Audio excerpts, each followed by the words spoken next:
आप सबको जय मसीह की। आज तारीख है 28/6/2026 और हम लोग सुबह का वचन पढ़ेंगे। हम पढ़ेंगे प्रेरितों के काम उसका 9 अध्याय और 1 से लेके 21 वचन तक।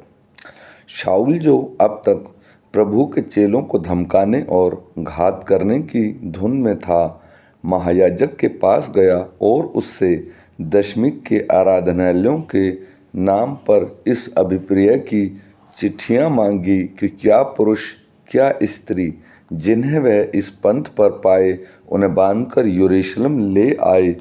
परंतु चलते चलते जब वह दशमिक के निकट पहुंचा तो एकाएक आकाश से उसके चारों ओर ज्योति चमकी और वह भूमि पर गिर पड़ा और यह शब्द सुना, हे शाऊल, तू मुझे क्यों सताता है? उसने पूछा, हे प्रभु, तू कौन है? उसने कहा, मैं यीशु हूँ जिसे तू सताता है।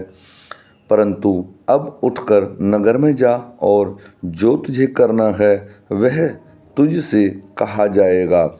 जो मनुष्य उसके साथ थे वे अबक रह गए, क्योंकि शब्द तो सुनते थे परंतु किसी को देखा न था। तब शाऊल भूमि पर से उठा, परंतु जब आंखें खोली तो उसे कुछ दिखाई न दिया और वे उसका हाथ पकड़ के दशमिक में ले गए। वह 3 दिन तक न देख सका और न खाया और न पिया। दशमिक में हनन्याह नामक एक चेला था। उससे प्रभु ने दर्शन में कहा, हे हनन्याह।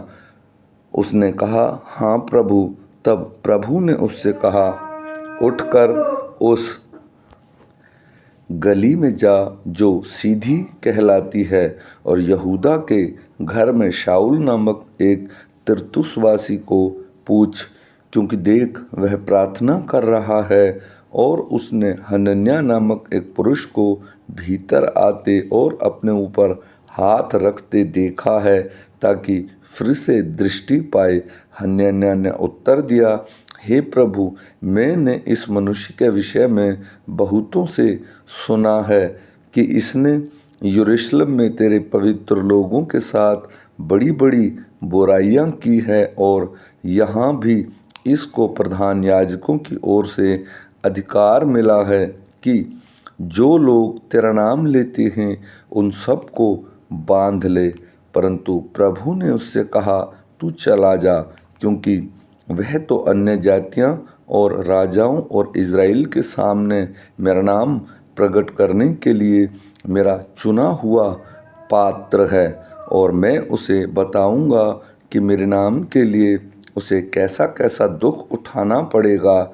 तब हनन्याह उठकर उस घर में गया और उस पर अपना हाथ रख कर कहा, हे भाई शाऊल, प्रभु अर्थात यीशु जो उस रास्ते में जिससे तू आया तुझे दिखाई दिया था, उसी ने मुझे भेजा है कि तू फिर दृष्टि पाए और पवित्र आत्मा से परिपूर्ण हो जाए।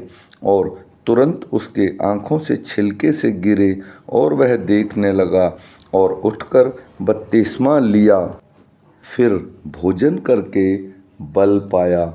वह कई दिन उन चेलों के साथ जो दशमिक में थे और वह तुरंत आराधनालयों में यीशु का प्रचार करने की वह परमेश्वर का पुत्र है।